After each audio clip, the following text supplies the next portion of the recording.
માઠિયા ગામે પ્લોટ ફાળવણીને લઈને વિવાદ થયો છે। ગામની મંજૂરી વિના નટ બજાણિયા સમાજને પ્લોટની ફાળવણી થતા ગ્રામજનોએ વિરોધ નોંધાવ્યો છે। ગ્રામસભામાં પ્લોટ ન ફાળવવાનો સર્વાનુમતે ઠરાવ થયો હોવાનો દાવો કરાયો છે। ગ્રામ પંચાયતની મંજૂરી વિના ગામતળની જમીન આપી હોવાનો આરોપ છે।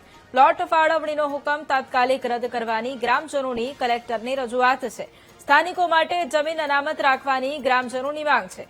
માંગનો સ્વીકાર ન થવા પર ભાવનગર અમદાવાદ હાઈવે ઉપર ઉપવાસ આંદોલનની ચીમકી પણ ઉચ્ચારવામાં આવી છે।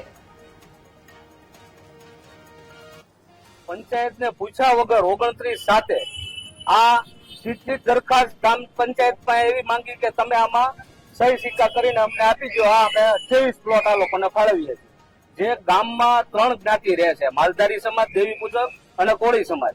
હવે અન્ય જ્ઞાતિને એક આરે 23 પ્લોટ ફાળવી દેવા ઈ કયા પ્રકારનો ન્યાય કહેવાય? જે ગામને હકીકતે ગામના લોકોને જરૂર છે કે અમારા ગામમાં નટ બજાણિયા જે સિંધુનગર શહેરમાં રહે છે તેને કલેક્ટર દ્વારા પ્લોટ ફાળવવામાં આવેલ છે।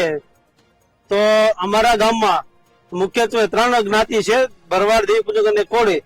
તો આવી કોઈ અન્ય જે સમાજ જે અમે એના વિશે જાણતા પણ નથી, તો એવા સમાજને અમારા ગામમાં પ્રવેશ કરવાની પણ મનાય છે। તો આવા કોઈને ડાયરેક્ટ કલેક્ટર કઈ રીતના પ્લોટ ફાળવી શકે તેની દરખાસ્ત મામલતદાર દ્વારા કરવામાં આવી છે। તો ગામતળ નેમ કરવા માટે ગામતળનો અભિપ્રાય લીધા વગર સીધો જ